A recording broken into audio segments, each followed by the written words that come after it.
الصمد الله الصمد لم يلد لم يلد ولم يولد ولم يولد ولم يكن له ولم يكن له كفوا أحد كفوا أحد قل أعوذ قل أعوذ برب الفلق برب الفلق من شر ما من شر ما خلق خلق ومن شر ومن شر غاسق غاسق إذا وقب إذا وقب. Döndüm kıbleye, kıblem Kabe'ye niyet ettim Allah rızası için 2 rekat sabah namazının farzını kılmaya. Allahu Ekber. Bismillahirrahmanirrahim. İnna ateynekel kevser fesalli li rabbike venhar. İnne şâniyeke huvel ebter. Allahu Ekber. Sübhane rabbiyel azim. Sübhane rabbiyel azim. Sübhane rabbiyel azim. Semiyallahu limen hamide. Allahu Ekber. سبحان ربي الأعلى سبحان ربي الأعلى سبحان ربي الأعلى. Allahümme salli ala seyyidina Muhammed inneke hamidun mecid. Esselamu aleyküm ve rahmetullahi ve berekatuhu. Esselamu aleyküm ve rahmetullahi ve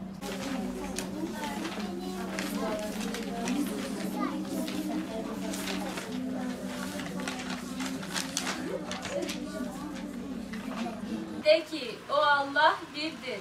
De ki o Allah birdir. Allah samettir. Allah samettir. Doğurmamıştır ve doğrulmamıştır. Doğurmamıştır ve doğrulmamıştır. İbadet etmek imanımızı korur, böylece cennete gireriz. 4. Zorluklarla karşılaştığımızda ibadet ve dua ederek sabrederiz.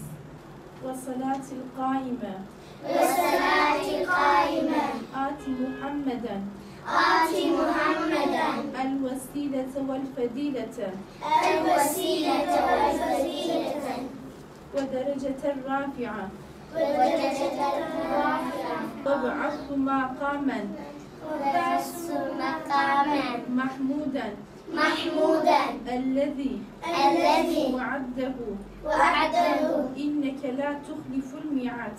inneke la tuhliful mi'ad. Namazları ve orta namazını üstlerine düşerek, titizlik göstererek koruyun ve Allah'a gönülden boyun eğiciler olarak namaza durun.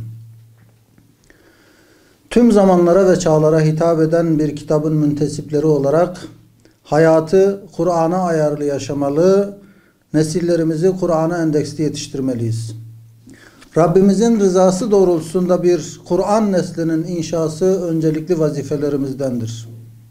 Şüphesiz böyle bir neslin inşası temelden olur. Bu anlamda çocuklarımız yeni bir neslin inşasında daima merkezde olmalıdır.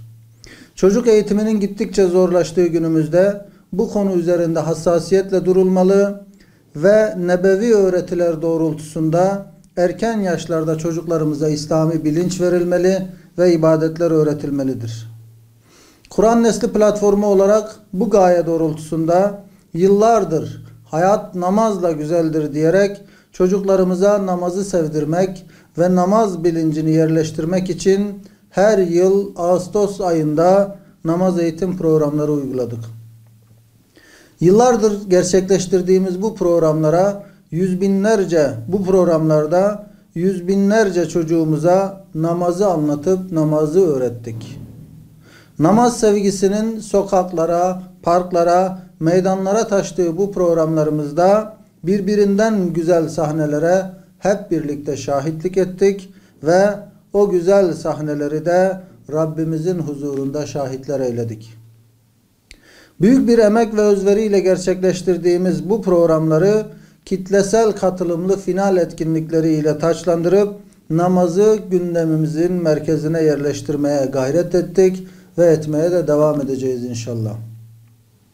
2 günü bir olan ziyandadır düsturuyla her daim çalışma sahamızı ve çalışma koşullarımızı geliştirmeye, ilerletmeye devam ediyor ve bu münasebetle namaz eğitimini yılın bir ayına hapsetmeyerek tüm zamanlara yayıyoruz.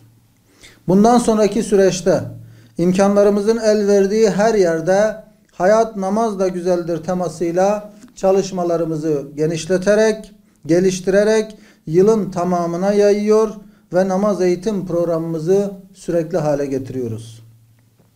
Yılın her ayında birbirinden ayrı gruplardan oluşan 7-10 yaş arası çocuklarımızı namaz eğitimi programlarına dahil ediyor ve programını tamamlayan öğrencilerimizle her ayın son pazar günü yapacağımız etkinliklerle eğitimi daha zevkli hale getiriyoruz. Namazın terki meselesinin şu an ümmetin en büyük sorunlarından biri olduğu bilinciyle bu hususta endişe sahibi ve imkan sahibi her kesimi böylesi anlamlı bir çabaya destek vermeye ve el birliğiyle çalışmaları genişleterek namaz bilinciyle yetişmiş nesillerin inşasında daha fazla sorumluluk almaya davet ediyoruz. Kur'an Nesli platformu olarak tüm gönül paydaşlarımızı bu vesileyle bilgilendiriyor ve bu hususun yüksek önemine binaen her türlü desteğin seferber edileceğine olan inancımızı ve temennimizi değerli halkımızla paylaşıyoruz.